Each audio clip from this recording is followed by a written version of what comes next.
row upon row, or several rows of what looked like graves. But these were no ordinary graves. Inside these graves were many skeletons buried, skeletons with big heads, big and clumsy heads, and with fragile bones. And in addition, on the walls, we are told that there were images of these stick figures of presumably these beings, these short beings with the large heads, with images of the sun, moon, and stars. He also found 716 stone discs, 1 feet in diameter, and they were about 1 or 1.5 centimeters thick. These have become known as the Dropa stones. And these round stone discs had a black hole in the center. Some of them have a rectangular notch engraved in them, not cut out. Some of the notches were cut out, others were just engraved. And then they found a spiraling groove of closely written ancient characters like hieroglyphics radiating out from the center. It is told that the expedition of Mr. Chipute brought a lot of these stone discs to Beijing because he had been in the Beijing Academy of Sciences. According to believers, the Dropa stones were filed away with other items from antiquity. Some 20 years later, one scientist became interested in deciphering the hieroglyphs on the stones. It must have been at the end of the 50s, 1958 or 1959, when Professor Zum Nui came upon these discs again, and what he could decipher was a very weird story. It was on the stones that Sum Nui is said to have deciphered the name of the extraterrestrials. They call themselves the Dropa. The name of the Dropas was written down on those stone discs. And the story was as follows, that there was an alien crash landing in what is now Western China, 12,000 years ago.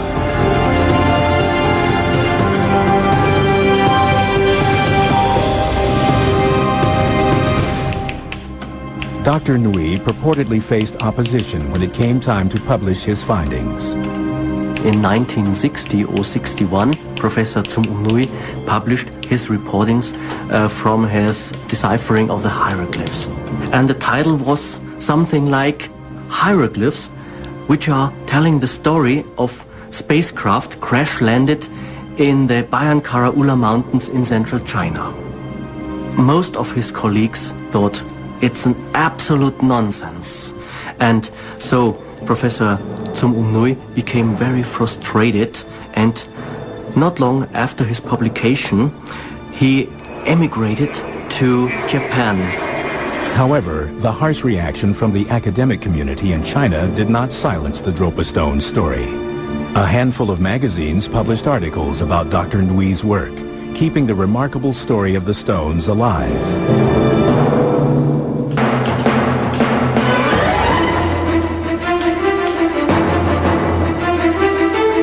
The first magazine which was publishing the story was the Russian Sputnik magazine. A Sputnik magazine has been in the early 60s a magazine reporting interesting items from behind the Iron Curtain. After the Sputnik article, researchers say that the story spread around the world. In 1962 or 63, the Belgian UFO investigator and then German publication, The Vegetarian Universe, they brought the same story again.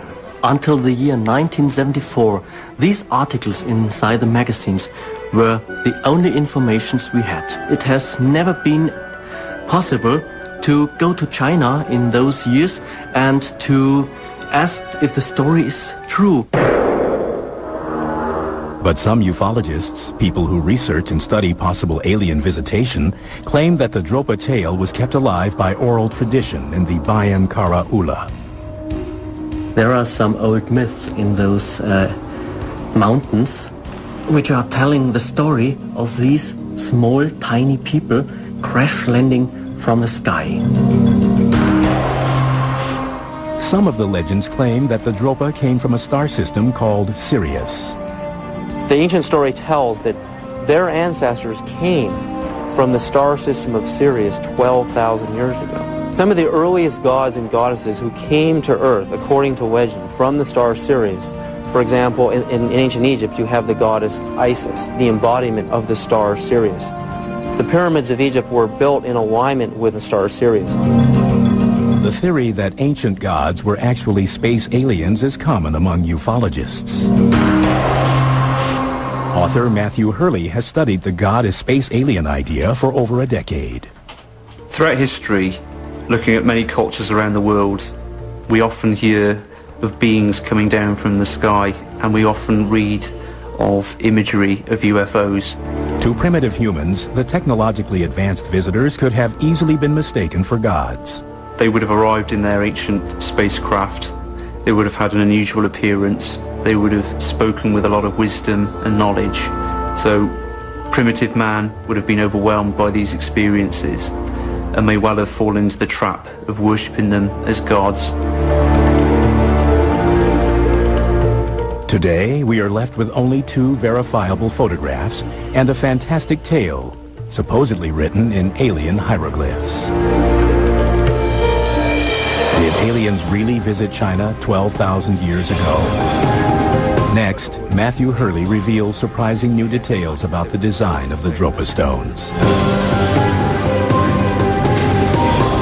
and proposes evidence that he believes clearly proves aliens did visit in ancient times. The fact that we have the depiction of UFOs in artworks going back through the epochs, to me, strongly suggests ET and UFO visitation throughout the centuries.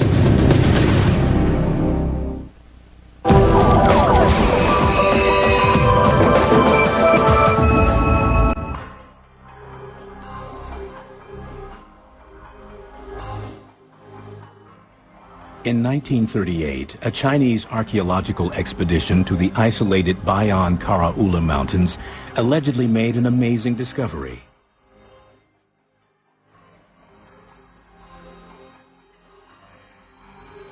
Inside a series of caves that have never been located again, they are said to have found oddly shaped skeletons and hundreds of mysterious stone discs, now known as Dropa stones.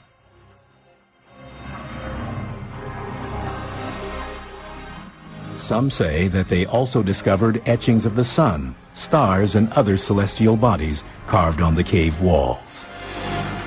And he saw the planets of our solar systems and other stars, and some of them connected with lines made from points. Something like a star map. In the caves, they find pea-sized dots connecting the planet Earth to a distant star system, pointing towards the origin of the visitors. Are the alleged star map etchings proof that aliens were in the Bayan Karaula 12,000 years ago? UFO researcher and author Matthew Hurley maintains that ancient art from all over the world may provide evidence that early man was contacted by extraterrestrials.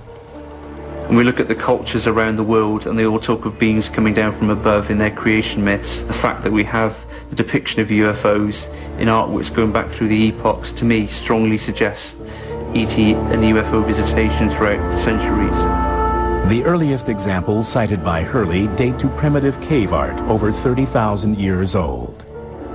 Initially, I believe ancient man would have used a branch and maybe scraped patterns in the mud. Then eventually he got hold of minerals such as manganese oxide and ochre and was able to construct beautifully executed images on cave walls, of which we're familiar today, such as hunting scenes and bison and so forth. Early man also drew pictures of the natural world, including the sky. Man would have been looking up at the sky. It would have provided a permanent backdrop to his day-to-day living as it does for us today. And he would have observed the passage of the stars and heavenly bodies as the days went on.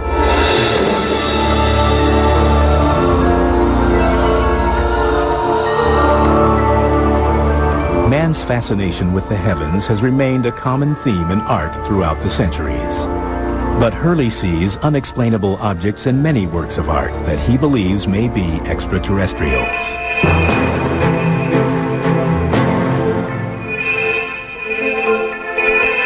This This example is from an area of France known as Perche-Mille. We've got these curious geometric triangular-shaped objects. Here's an example of a petroglyph from Val Camonica in Italy, dated to 10,000 BC. And we've got two beings which are holding strange implements, and they have what appear to be helmets surrounding their heads. Interpretations from ufologists support that these images might be depictions of extraterrestrials, but even Hurley admits that other possibilities exist. I think we've got three possible explanations for these ancient artworks. They could well be real, and people were illustrating what they saw. They could well be fictional, and were purely out of the individual's imagination.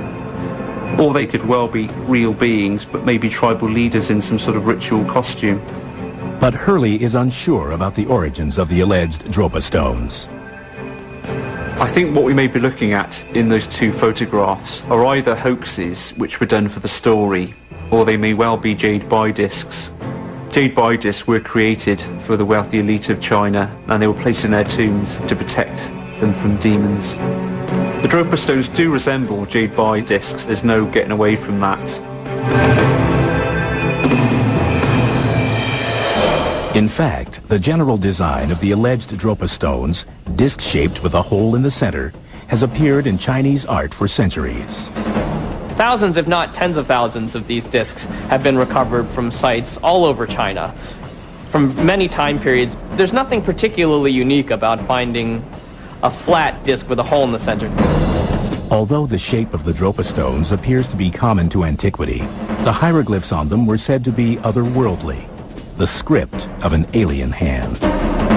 They were like characters from other languages. Mr. Chipute thought it must be something like hieroglyphs.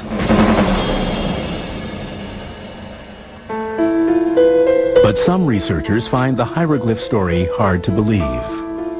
So these are discs that are allegedly 12,000 years old that have writing on them, that this Chinese scientist translated. This is very problematic. I mean, first of all, this is an achievement greater than the translation of the Rosetta Stone by Champollion in the 19th century.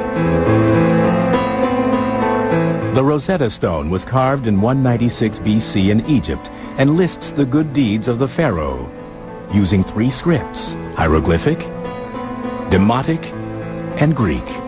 Jean-Francois Champollion deciphered the scripts in 1822 after many years of study. His ability to read both Greek and Coptic helped him to figure out the writing on the Rosetta Stone.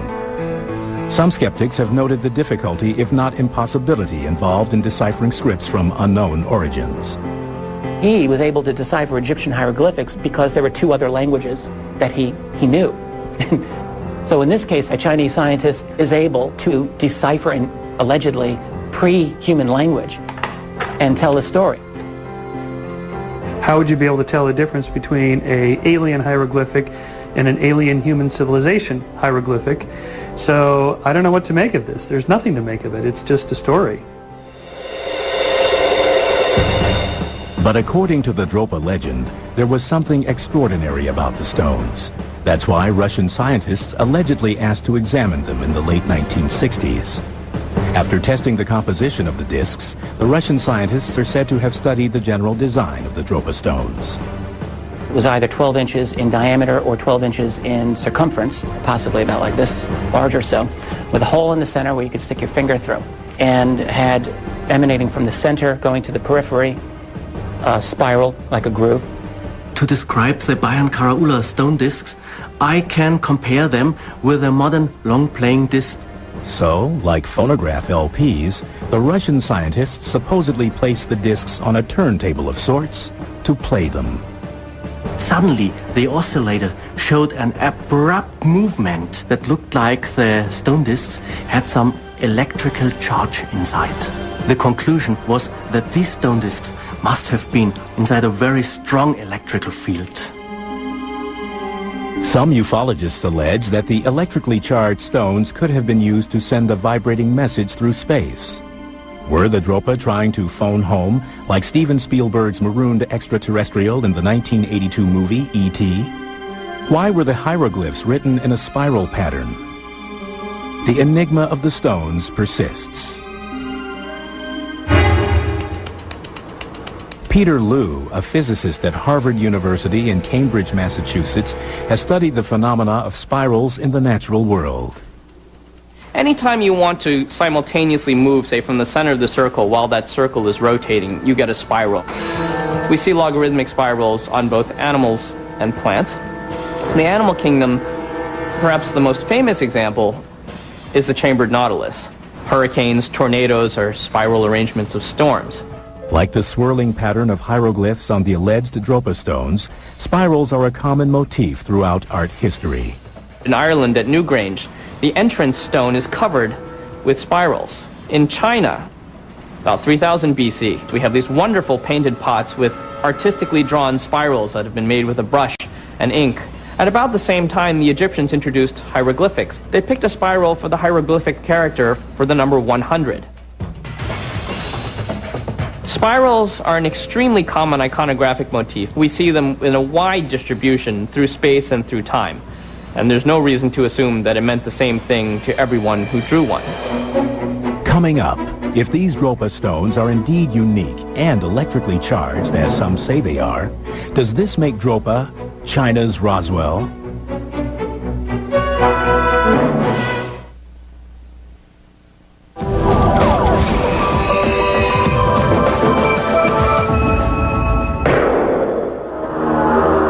Dropa has all the elements of a great science fiction story.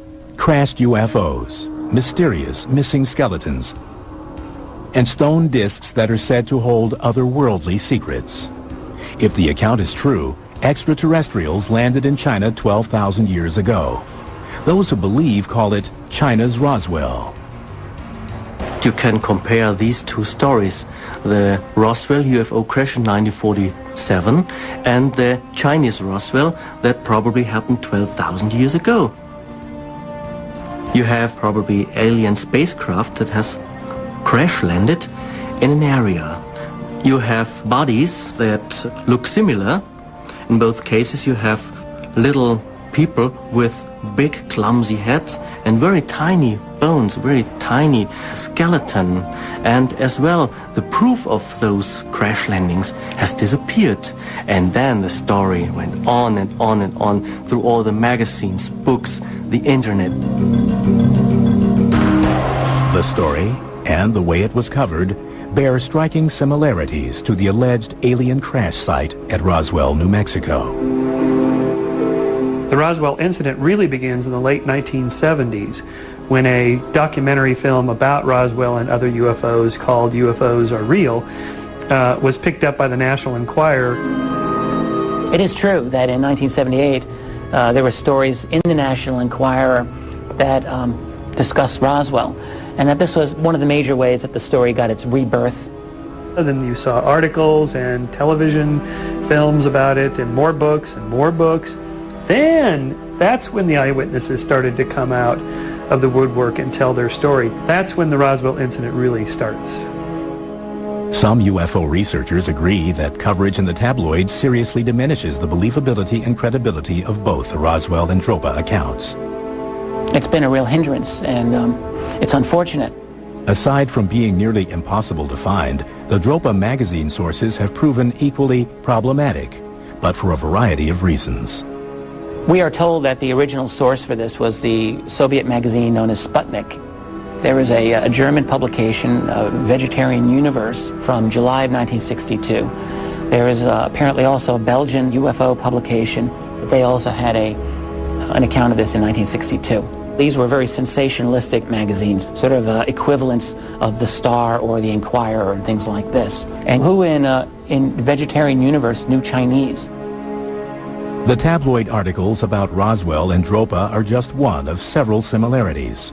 For some, the parallels run much deeper.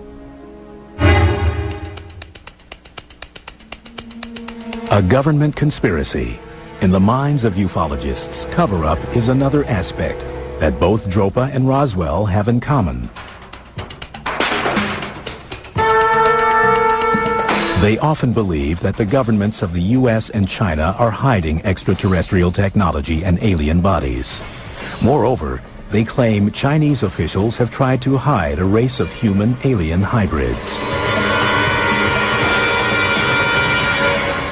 There are a lot of instances in which the Chinese government acts in such a way as to prevent itself from being embarrassed. It's not just government restriction that keeps tourists out of certain areas in western China. The land itself is vast, isolated, and often inhospitable. The Bayan Karaula is a mountain range in the Qinghai province in central China. It is as big as the Yucatan Peninsula in Mexico, with mountains ranging up until 20,000 feet. And in this area is only one major road crossing through. In the Bayan Karaula mountain range are people who have every day their fight against nature. People are primarily herders. They raise a variety of different kinds of animals, horses, goats, sheep. But there are those who believe this rustic setting holds a dark secret. A legendary village of dwarves. Hausdorff argues that a race of human-alien hybrids may live in a Chinese village called Weilong. Like Roswell, those who subscribe to the Dropa story think the Chinese government could be hiding extraterrestrials who crash-landed on Earth. But the difference to Roswell, New Mexico is that in China, probably 12,000 years ago, some of them did survive. And the next question is, when there were survivors, could they still exist in our days? Not the survivors themselves, but their descendants, generations and generations after. Hausdorff says that the small-statured residents of Weilong may be the hybrid offspring of local humans and the marooned Dropa. There are press allegations that there were remarkably short people, apparently, that living in that part of China. The Chinese government alleges that what has led to their dwarfism is the existence of contaminants in the environment. The theory was supported by a study conducted by the Chinese Academy of Science, which found toxins in the water supply. The results were widely published around the world. The environmental pollution is extreme in many, many parts of China. The water was adequately treated, and according to press accounts in 1997, no new cases of dwarfism have been reported since. Could the little people of Weilong have inspired the entire Dropa story? The mystery gets even more intriguing with the discovery of a journal written under the name of Dr. Carol Robin Evans, a British explorer. In 1978, author David Agamon posthumously published the travel diary of Robin Evans as a book titled Sun Gods in Exile. And this book described a journey to the Dropa region that Evans had allegedly made, where he encountered these dwarf-like people who said to him that they had ancestors who came from the stars. In 1947, English scientist Dr. Carl Robin Evans goes into the border of Tibet and China at the actual site, and he studies the local language of the current Dropa people. Actually, the book Sun Gods in Exile reads like a true story, and it's very thrilling. It's about those people coming through space with a spacecraft and crash landed here on Earth. It turns out that there's no evidence that there was a Dr. Carol Robin Evans. No one can find this person or confirm that this person existed. David Agamon does exist, or did exist, and from what I understand, claimed that in later years that this was his own hoax, or that he made up the name Dr. Carol Robin Evans. In the April 1998 edition of the popular British magazine Fortean Times, David Agamon did indeed admit that Sun Gods in Exile was a work of fiction. This book is a complete hoax, and in later years, David Agamon told the whole world, yes, this book is a hoax. Still, believers remain undaunted. I'm convinced there's a truth behind the stone disc story, but I know the book Sun Gods in Exile, it is a hoax. Yet, like Roswell, the Dropa story continues to grow with time. And new evidence may have been discovered. Coming up, are there enormous spiral pattern Dropa stones floating around in outer space? What are the odds that you could find a disk that matched perfectly to the UFO we're seeing on the NASA shuttle mission?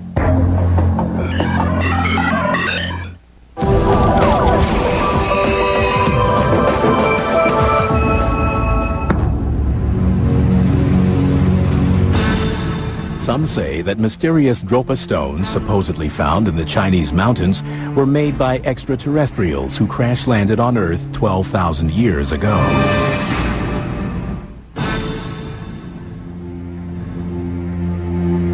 UFO researcher David Sereda believes that an astonishing video shot by the NASA space shuttle in 1996 shows mysterious objects shaped like Dropa stones floating in space.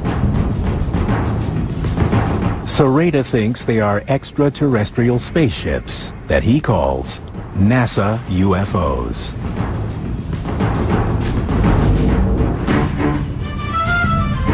There's a stunning resemblance to these Dropa stones and the NASA UFOs, and this stone disk with a round hole in the center, a rectangular notch cut out of the side, and a spiraling groove of ancient written characters, which was identical to what we were seeing on the NASA tapes. This infrared footage, part of NASA's enormous catalog of space imagery available to the public for review, was shot from the Space Shuttle Columbia, mission STS-75. Dr. Stephen Walton, director of the Donald E. Bianchi Planetarium and astronomy professor at California State University Northridge, remembers the mission. On this particular mission, there was an idea of being able to generate electricity by unwheeling a 12-mile-long spool of wire downward from the space shuttle. But unfortunately, the wire broke, and the rod that you can see is the broken end of the wire. The objects appear to travel past the downed wire. This movement has convinced Sereda that they must be UFOs. These things were all moving at different velocities. They must have internal energy in them to be going different velocities. Walton has a different opinion. If you look at the times at which the debris seems to make sudden motions, you find out that those sudden motions occur at the same time as the space shuttle firing its thrusters. Although neither is certain about the strange pulsing spiral seen on the objects, each has a very different theory of what it could be. When I freeze frame the pulse, you actually see a spiraling wave radiating out from the center. When we get closer to the objects and we zoom in on them, we can see them strobing with these very curious energy waves. I don't think that the flashing has anything to do with electricity. It looks to me like it's a purely optical effect. In Dr. Walton's view, the objects in question are nothing more than optical illusions caused by the space shuttle's video camera. What you're seeing is probably a piece of debris tumbling in the sunlight and flashing on and off. That flashing on and off of this object interacts with the 30 frames per second that a video camera takes. A simple experiment by Walton may demonstrate this phenomenon. What I've got in my hand is a white plastic lid from a spray can. You can see that. And if we show that white object to the camera and then make the camera go very far out of focus, you will see that the unfocused image of this white object looks very much like a sort of donut-shaped object, kind of a spherical edge with a hole in the middle.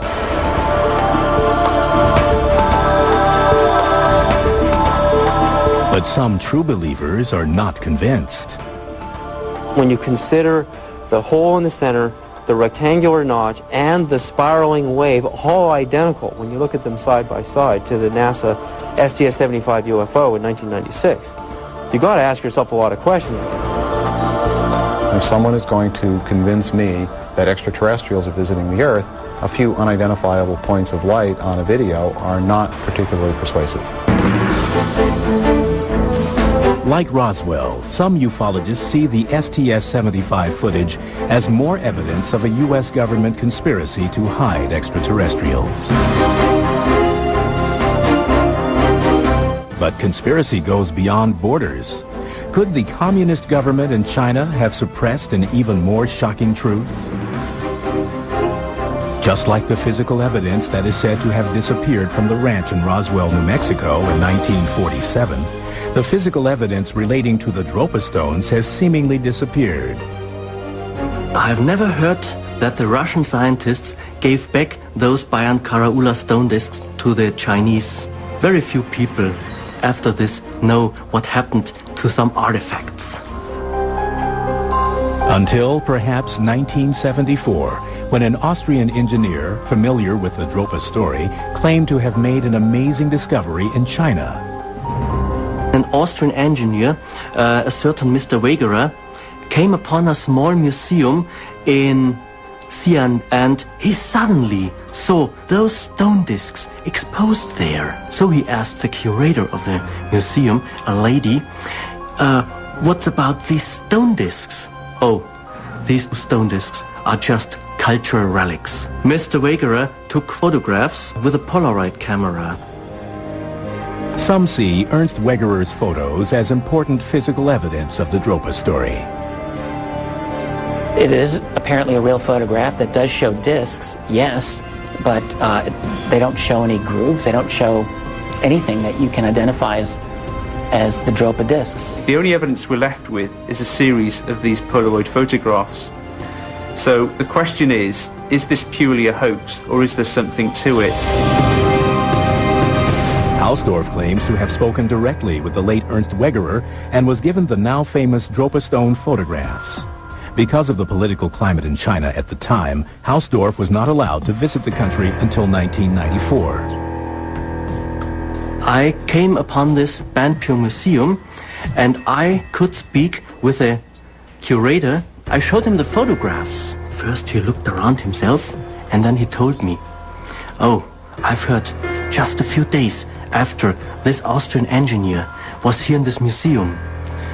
Both the former curator and the stone discs on exposure here, they disappeared. No one knows up to now where they have vanished to." The supposed disappearance of the stones has played into the conspiracy theories that now shroud the Dropa stones. Like the Roswell incident decades before, a handful of photographs remain. I think they are doing a cover-up. Imagine the story. It's about some alien people who experienced something like 1947 happened in Roswell, New Mexico. When you don't have physical evidence, you have to give some explanation for why you think your story is true, even though you can't prove it. One of the things that people do in that case is construct conspiracy theories. Consensus seems impossible concerning both Roswell and the Dropa incident. Secrecy may be a common denominator. What government in this world would admit the reality of such an uncanny story? And that's the reason why I think that the Chinese government is hiding those Dropa discs. This is utter nonsense. Whenever a spectacular scientific discovery or technological invention is made, people don't go crazy. Society doesn't fall apart. Researchers claim that they've had trouble locating key people and physical evidence to support the Dropa tale. You can't find any people or any bits of evidence. You can't find the paper that Sum Hum Nui supposedly wrote in 1962. This has never been found by anybody. Where is it? The discs themselves are nowhere to be found. And if, as is claimed in the documents, there were actual bones of these people excavated by a Chinese archaeological team, where are the bones? The difficulty of believing the story itself is primarily because of the inability of anyone to track any of these sources. Hausdorff claims in his book, The Chinese Roswell, that the Dropa stones, along with key evidence, were lost or destroyed during the decade of upheaval known as the Chinese Cultural Revolution.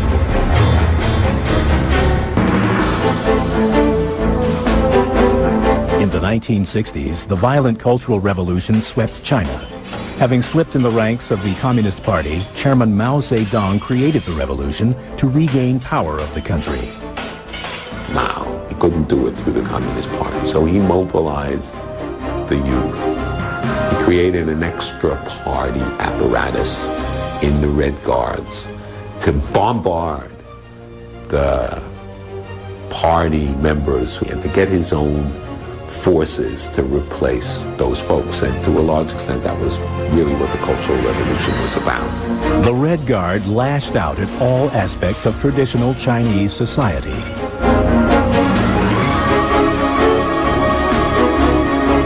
Here's a piece of the old feudal society. Destroy it, bang it, destroy the statue, tear down the image of a god that people used to believe in, or a saint or something like that, in the belief that these things were holding China back. And a lot of really great stuff was destroyed as a result. Artwork, religious images, historical texts and things that are quite clearly irreplaceable, and an enormous loss to the culture and tradition of the Chinese people. On September 9th, 1976, Chairman Mao died. The Chinese Cultural Revolution ended shortly after.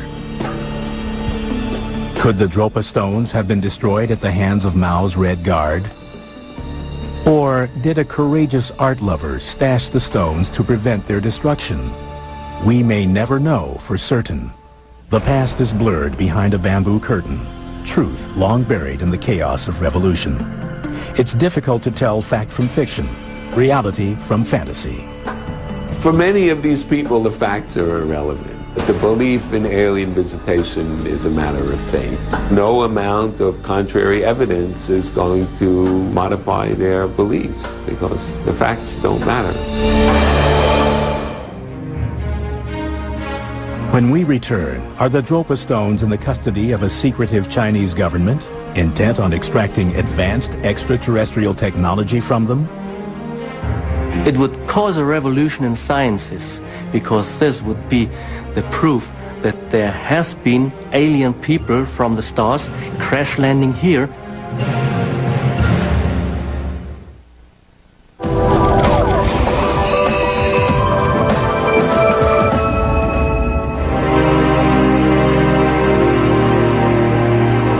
In the years following the Cultural Revolution, China struggled to regain some sense of normalcy. The main focus of life was no longer revolution. The borders opened and information poured in from the West, including the UFO craze that was sweeping America after Close Encounters of the Third Kind in 1977, and the publication of several books on Roswell. During the times of Mao Zedong, where they were communists, they were not allowed to get information about this. The communist ideology says all things come from Earth. Such things as UFOs or alien people do not exist. But it didn't take long for the Chinese to catch on. By the late 1970s, people began to talk about and report UFO sightings. There appear to have been a fair amount of UFO sightings in China prior to the 1970s, but these were not really reported during the Mao years. After his death, around 1979 and 78 in fact, you start getting a degree of openness within China regarding this topic. And there are a number of Chinese researchers looking into this phenomenon, and then, as you would expect, dredging up stories from a lot of people who would say things like, oh, let me tell you what I saw 5 years ago, or 10 years ago, or 20 years ago. Today, there are more UFO sightings over China than anywhere else in the world. There have been a variety of reported sightings in China of UFOs. Are they genuine visitations by UFOs? I don't know, but they certainly have been witnessed by large numbers of people. You have to bear in mind that China's got over 1 billion people. So when you have 2 or 3 or a couple of thousand members of a UFO organization, that's not necessarily a huge amount. But there is a core of very good, serious-minded people in China with true academic credentials who take this topic quite seriously. I think that's significant. Unlike in the U.S., UFO sightings in China are not only reported in tabloids, but in conventional newspapers as well.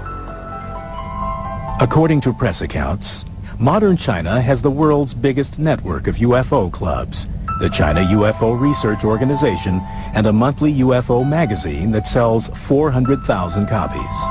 Hobbyists and academics meet regularly to watch the skies and discuss UFO news.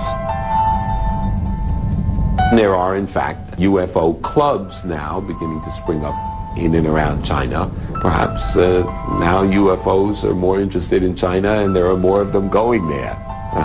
The reason that UFO clubs are more popular in China is they now are free to think what they want, and they now are very interested in UFOs and related items. Which brings us back to the question, is DROPA China's Roswell? I see them as absolutely totally different.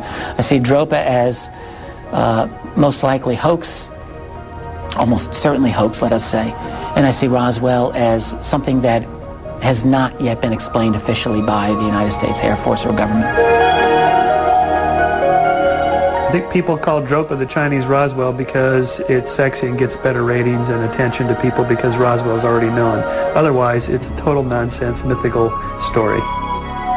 Just like Roswell, abductions, small beings with oversized heads, spaceships, hybrid children, and a government intent on hiding them, China is quickly creating its own UFO mythology.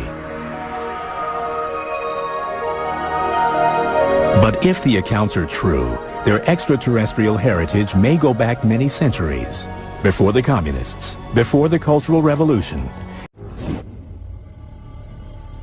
Are we alone? To this day, the inhabitants of planet Earth have looked to the stars for proof of other life. But the truth isn't out there, it's in here. Since World War II, the British government has been watching us, watching the skies. Buried in the vaults of the Ministry of Defense are thousands of reports on UFO sightings, some left unexplained. But now, after decades of secrecy, the files are being released. And for the first time, the truth about Britain's UFOs is revealed. A near mid-air collision. I can't speculate on what it was, I really can't. I mean, I don't know to this day what it was. A World War II bomber's close encounter. I don't talk about it too much to people, only close friends. An unidentified object caught on radar. And new evidence on one of the most celebrated UFO cases, the Welsh Roswell. If it could be shown that any UFOs were extraterrestrial in origin, people's entire belief system would fundamentally change. Strange, unexplained stories that leave many wondering if there really is life out there.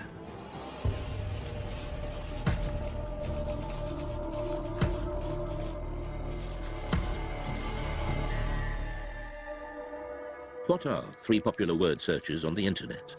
Perhaps the first two are no surprise. UFOs have an incredible hold on the popular imagination, but few myths have involved government investigations, surveillance, and cover-ups. UFOs have. One person who knows just how seriously UFO sightings have been taken by the British authorities is ex-MOD operative Nick Pope. From 1952 onwards, it was decided that there really needed to be a small unit set up permanently to research and investigate the UFO phenomenon. And really from the 50s right up until 2009, the Ministry of Defense did have a small project looking at the UFO mystery. Pope manned the UFO desk in the 90s, helping add to the thousands of files the ministry had gathered for decades. Now that they're being released from the vaults, key UFO eyewitnesses give their side of the stories. And UFO experts, skeptics and believers interrogate just what the MOD was keeping secret. Dr. David Clark is the journalist who helped first persuade the MOD to release the files. If you look in the files, there are thousands of unusual things up in the sky from right across the British Isles. There's absolutely no doubt that people see things in the sky that they can't identify. They always have done.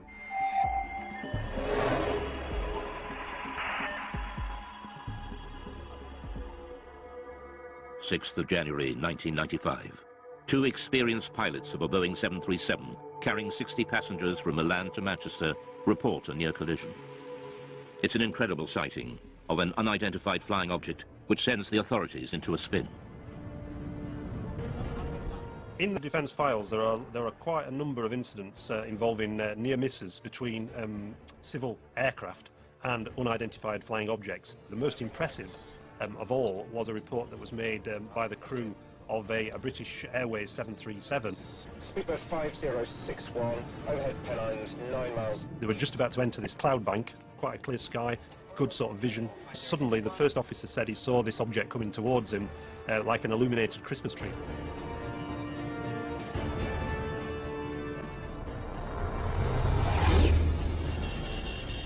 What the hell?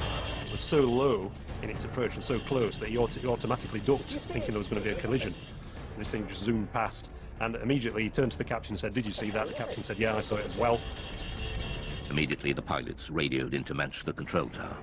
There's a lot of concern amongst air crews about what damage could be done to their reputation if they became known as, the crew that see flying saucers. So it was interesting in this case that despite that, these two air crew decided that when they landed they were going to file an official air miss report. So that would then trigger a full detailed investigation by the Civil Aviation Authority, which is exactly what happened.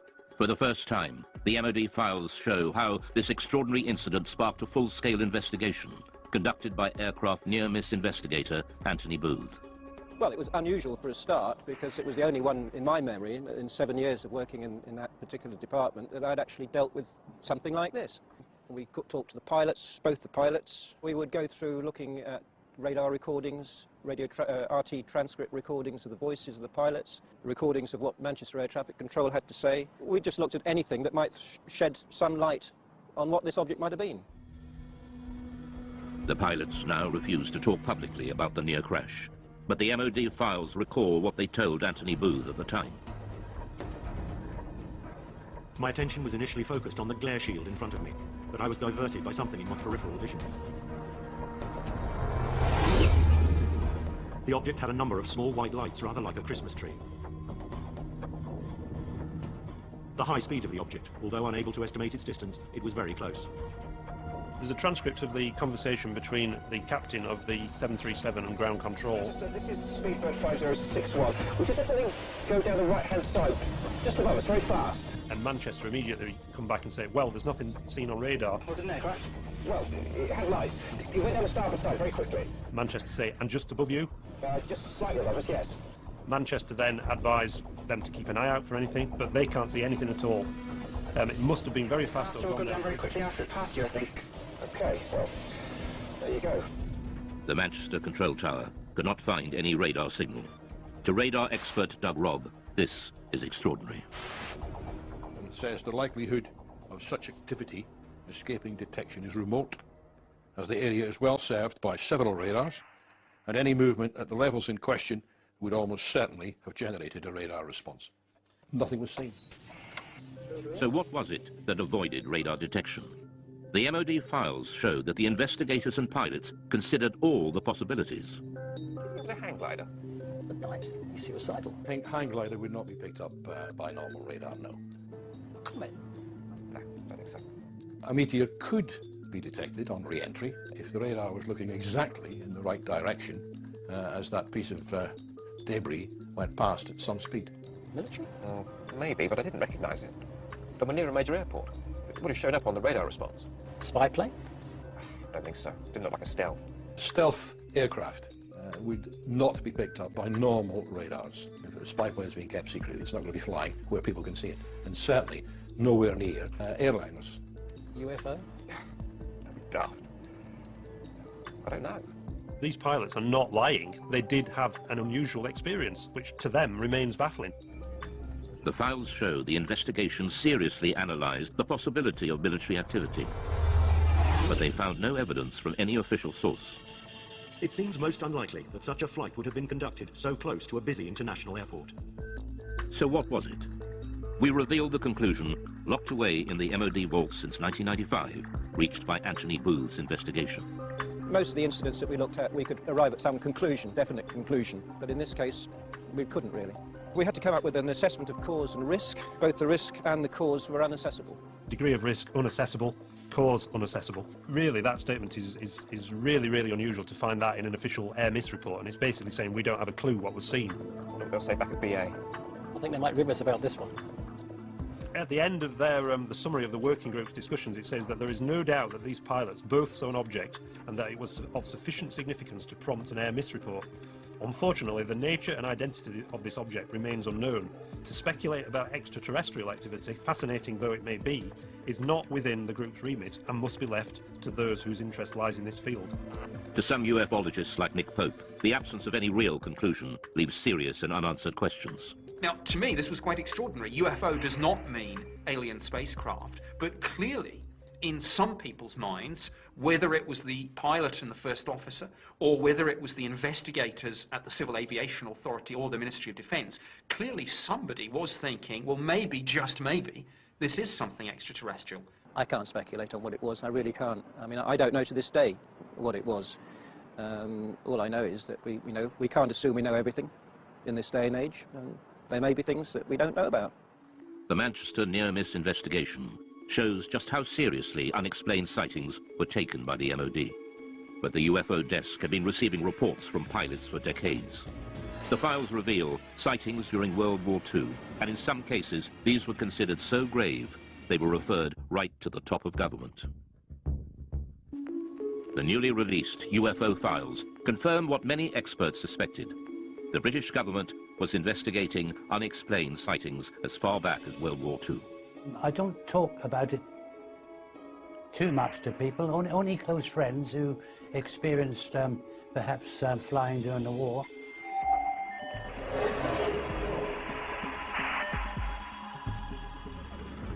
Spring 1944. Britain was engaged in heavy bombing raids over Germany. Rumours of strange, unidentified missiles were getting through to top command. Considered a threat to public morale, the MOD files reveal that the order to keep them secret came right from the top. Sightings, such as the one seen by gunner Bernard Dye. Now I have here a personal wartime diary. I'll read you an entry which I wrote on the 26th of April. Operation Essen. 300 aircraft raided Essen. Dye then recorded the most extraordinary sight. By unidentified objects, which I describe as just red balls of fire. This is the first time Bernard Dye has spoken on television about what happened that night. We left the target area and we were heading back towards Mildenhall, our base. We were heading across France. Everything appeared to be peaceful. Suddenly I saw 3 balls of fire coming up from below and reported this to our pilot, Arthur Horton, on the intercom. A few seconds afterwards, the rear gunner, Brian Harper, he observed 2 more red balls of fire. Immediately, Arthur was a bit perturbed, and were they fighters? No, not fighters, Arthur, just balls of fire coming towards us. I said to Arthur, no, evasive action, corkscrew, starboard, go, go, go.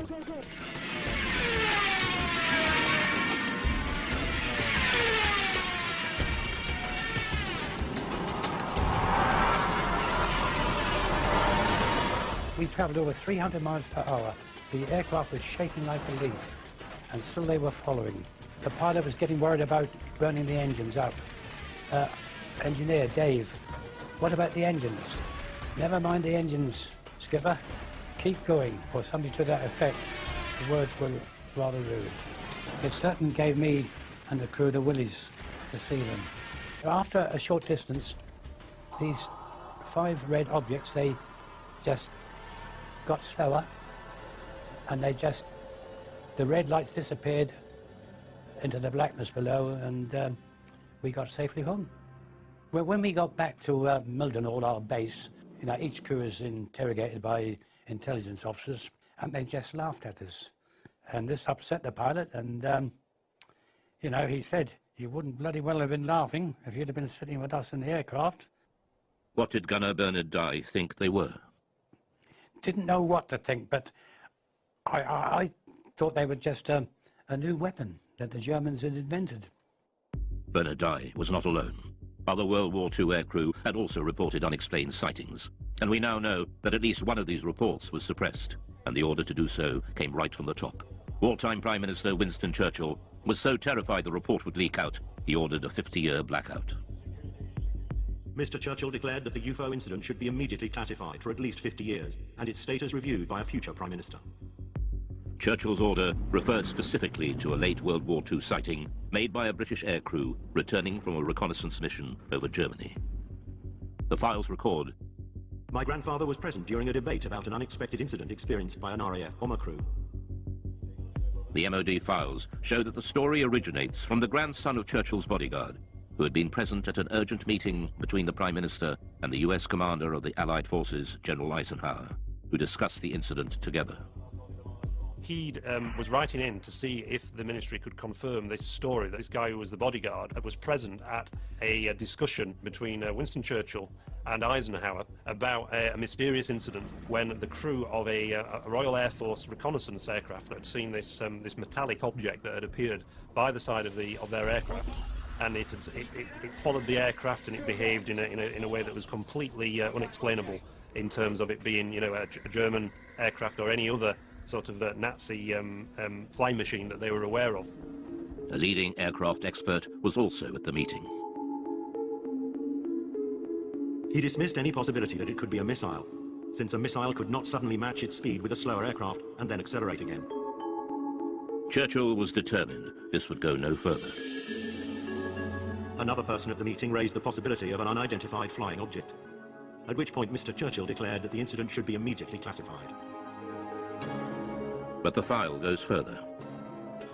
One extraordinary line explains just how fearful Churchill was of public reaction to this UFO sighting, if it ever got out. This event should be immediately classified, since it would create mass panic amongst the general population and destroy one's belief in the church. But the files also reveal that this wasn't the first time Churchill had got embroiled in UFO sightings. In October 1912, there was sightings of mysterious lights in the sky over the dockyards at Sheerness in Essex. Winston Churchill was the First Lord of the Admiralty, and he had to look into this, and Churchill had to admit in Parliament that he couldn't explain what had been seen. The files show that even after the war, Churchill took a personal interest in unexplained sightings. In the aftermath of the sightings in Washington, D.C. in 1952, that made all the news headlines, Winston Churchill again became interested and sent the memo to the Secretary of State for Air. What does all this stuff about flying saucers amount to? What can it mean? What is the truth? Let me have a report at your convenience. Until now, Gunner Bernard Dye never knew there were other World War II sightings that Churchill wanted kept secret at such a critical time in the war. We showed him the newly released MOD file on Churchill. Well, after reading this report, it sounds, you know, really identical to what we witnessed and saw that night. I haven't heard of this before, but it doesn't surprise me that he was told about it, because things happened during the war years, and there were other objects obviously appeared. It's interesting that during the 1940s there were a very large number of sightings reported by aircrew, and there are various Royal Air Force files at the National Archives that detail some of these reports, rocket phenomena they were described as, but they were never able to explain them. And at the end of the war, when they debriefed some of the Luftwaffe pilots, they said that they'd seen very similar things themselves, and they thought they were Allied secret weapons. So is there an explanation as to what the aircrew saw? Dave Clark has his own theory. They just thought that it was a combination of misperception on part of the aircrew. They were expecting enemy action because they were so charged up on adrenaline. UFO or not, the files show that the World War II leaders were desperate to keep such sightings away from the public.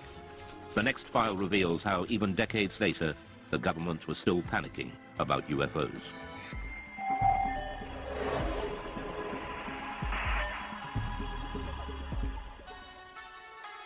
Many UFO experts believe that the Pitlochry file illustrates one of the most significant UFO conspiracies of recent times. It involves photographs of an unidentified object captured flying over a remote Scottish valley. The photos were sent to the MOD, but mysteriously went missing. Journalist Mark Pilkington has spent years trying to track down these UFO images. The Pitlochry photographs in the MOD files date back to the 4th of August 1990, when two witnesses on the A9 near Calvine, near Pitlochry, allegedly saw a large diamond-shaped craft hovering in the air for about 10 minutes and took 6 photographs of it.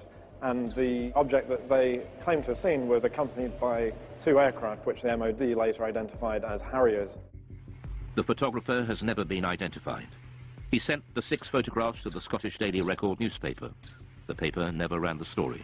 Instead, they referred them to the MOD for investigation. The Ministry of Defence took their own copies of the photographs, which have since disappeared.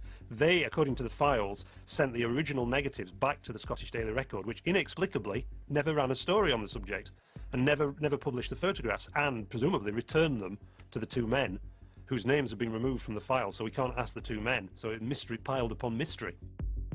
All that remains in the files is a photocopy of the alleged photographs. UFOlogists later mocked up this photo of what was seen.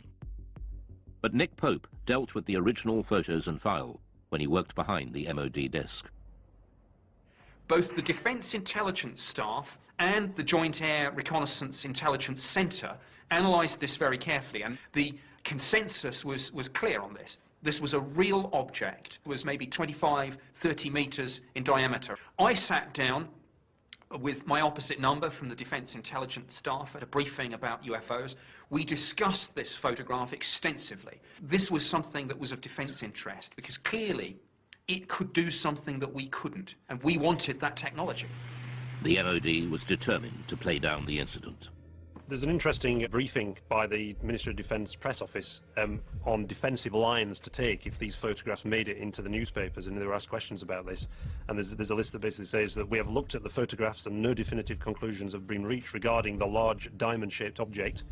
And if they were pressed by the media, they were told to say all sighting reports received by the Ministry are referred to the staff in the departments which are responsible for the air defence of the UK. During his time with the Ministry, Pope had a blown-up copy of the photograph on his office wall, until it was personally taken down by his superior. One suggestion was that this was a secret prototype American spy plane. My head of division convinced himself that this probably was some secret aircraft or drone, and he ordered that this be removed. We know from the files that there was a lot of internal discussion about, were the Americans flying this incredible spy plane, and if so, why had they not asked for permission, for this thing to fly through British airspace? Journalist Mark Pilkington believes that events at the time could well have influenced what people thought they had seen. This was just 2 days after the first Gulf War had broken out, and there were certainly great deployments of aircraft towards the Middle East, and the UK was a kind of sort of stop-off point and a sort of launch pad for a lot of those aircraft. The MOD were clearly worried about public reaction, just as Churchill had been 4 decades earlier. So was there a cover-up by the MOD over the mysterious Pitlochry photographs? There's a possibility that the Ministry of Defence destroyed these images, possibly because they thought that they were some American spy plane that they'd rather we didn't know about, or maybe if this thing genuinely remained unexplained, because we simply didn't want the embarrassment of saying that there might be things in our airspace with speeds and manoeuvres that exceed everything that we've got, and yet which remain unexplained. However, all we're basing this on, we should make clear, is a very grainy, fuzzy black and white image that, for all I know, could have been drawn by a child with crayons. Mark Pilkington is still looking for the real Pitlochry photographs to find out just what did put Britain's defences to the test. But 6 years later, on Britain's east coast, another UFO sighting sparks off a full-scale military investigation and a direct challenge to the Secretary of State for Defence. In 1996, the Ministry of Defence was drawn into a serious breach of UK defences by a UFO over East Anglia. MOD files reveal it not only involved the police, Coast Guard and RAF, but a call to the Defence Secretary to scramble jet fighters. I'm very concerned about an incident that occurred off the East Anglian coast recently involving a visual unidentified flying craft sighting that was correlated by various different military radar systems. Why weren't our jets scrambled? It was one of the biggest UFO scares ever. And it all started one quiet October night on the East Coast.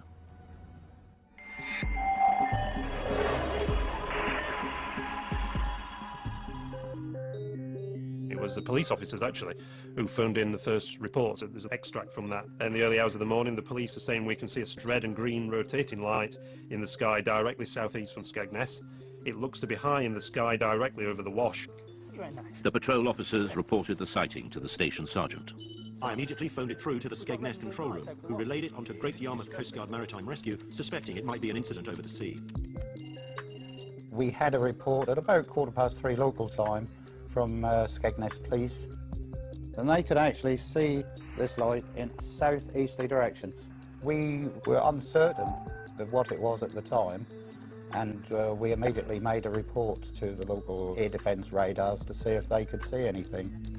The call went through to RAF Neatishead, the most important air defence centre in southern England. Clancy radar has a contact bearing at 221 degrees at... They noticed that on one of the radars, a blip that they couldn't identify that wasn't an aircraft. Could the mysterious radar blip and the strange lights seen by the police be the same thing? Panic calls from the public started to come in. No, I don't think they're invading.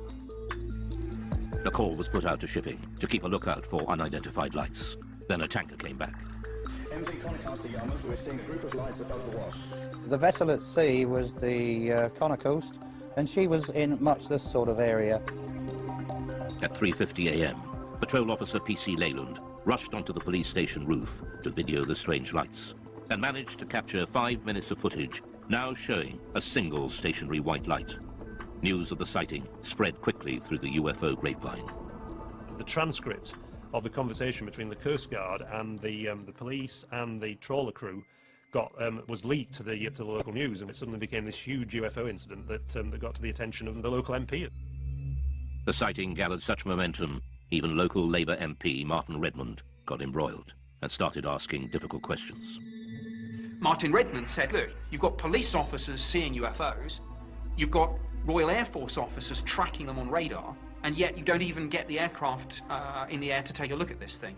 Here's a copy of the letter that Martin Redmond MP sent to the Right Honourable Michael Portillo, Secretary of State for Defence, and he says, I'm very concerned about an incident that occurred off the East Anglian coast recently involving a visual unidentified flying craft sighting, which was correlated by various different military radar systems. While I'm interested in finding out what was seen, my primary concern stems from the absolute shambles that such an event seemed to cause. So he's really sort of having a go at the Ministry of Defence and saying, why didn't you react to this? What are the RAF doing? So this really stung the RAF. The files reveal a picture of chaos. The letter sparked off an MOD investigation to explain the RAF's resistance. Doug Robb was operations manager on the night. We showed him the MOD findings. He wasn't surprised by the conclusions. This diagram is the radar plots over Boston on that night. And in summary, it shows that Claxby picked up the object, but it didn't move, and it was on land. And after investigation, it was decided that it was the Church Tower, the Boston Stump, as it's known. The files were certain this was the culprit. The church is known in aviation circles as the Boston Stump, and appears occasionally on some radars in certain radar propagation conditions. They said that this was a completely separate phenomenon to the bright stationary lights that had been seen by the police from Boston and Skegness and by the tanker crew. The report concluded there was no justification to order the scramble of RAF fighters, much to the chagrin of the local MP, Martin Redmond. You'd scramble for a high-speed incoming aircraft 200 miles away, but you're not going to scramble the aircraft for a fixed object on land. I mean, what's the threat? If what the radar picked up was indeed a church, what then were the mysterious lights seen by the police and the tanker crew? The MOD scrutinized the police video footage. It suggests a distant celestial source. The MOD sent the footage onto the Royal Greenwich Observatory for analysis. Their report has been kept buried since 1996 in the MOD files.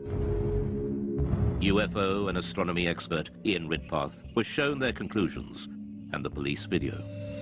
If you look at the police video, you can see it's just a bright dot of light just sitting there, not appearing to do anything. So, to me, this shows that even the most impeccable witnesses can actually make what is really a basic mistake, which is just misidentifying bright celestial objects. Well, the most common culprit is the planet Venus. In fact, it's called the Queen of the UFOs, and this is because it's the brightest object in the night sky after the sun and the moon, which could have been what the police were seeing. He also believes there's an explanation for the colors of the lights. When the camera zooms in, very often the camera will completely lose focus, and you can actually see some odd shape to the light, which is actually the diaphragm of the camera. But this doesn't explain what the tanker crew observed. The MOD investigation found that they saw a light coming from a different direction to Venus, and they were baffled. these lights remain unexplained. But expert Ian Ridpath believes there is an answer. The object that the tanker saw to the north, I think, was another bright star called Vega, which is also just appearing to twinkle and flash multicolored lights.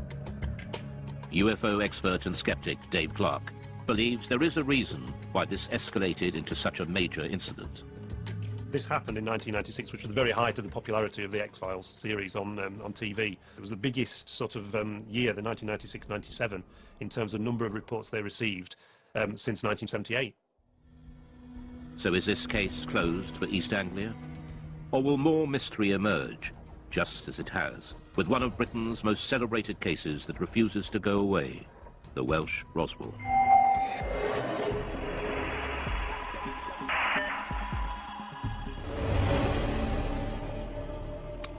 In 1974, in North Wales, thousands of people experienced a violent earth tremor and lights were seen falling from the sky. Some ufologists believe a UFO crashed, and there's been a cover-up ever since of the Welsh Roswell. Oh, a heck of a bang, yes. Oh, yes, it's like a tremor. It was in the house, shook the houses. We are in new houses. And it seemed to come right on top of their head until the house is coming down. There were lights coming from the top of the mountain, just up over there. 24th of January 1974 at 21:50 GMT. 5 bodies, spectacularly incandescent, were observed traversing the sky. New information has been revealed that opens the mystery further. Named as one of the main witnesses in the Berwyn incident is Hugh Lloyd, then a 14-year-old farmer's son. Just after 8:30 p.m., Hugh's family felt the massive earth tremor. It was a frightening experience. Almost 40 years on, Hugh still remembers that day as if it were yesterday. It was like this thud, and straight away the whole place started shaking very violently. The light flickered in the lights in the picture on television, snow on the screen. But we were all frightened. We didn't have a clue what it was.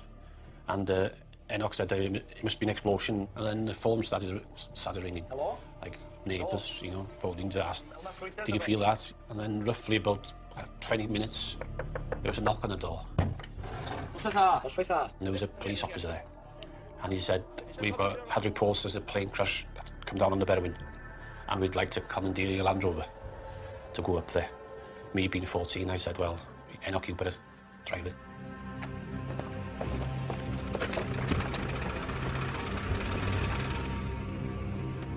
We carried on up the mountain about half a mile, maybe 3/4. And we drove up the track and we stopped, got out and got torches, and it was very quiet and very dark, but nothing to be seen. Are we going with a torch?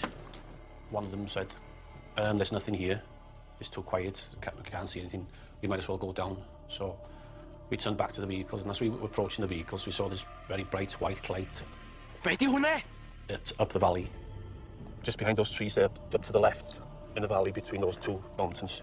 A very bright white light, coming up from the ground, pointing upwards. But it was, very, very bright. I knew it was coming from the ground, but we couldn't actually see the source of the light because it was, in the valley itself, being hidden. The light didn't look like a plane crash. It was too white for a fire. It didn't last for very long. 20 seconds was at the most.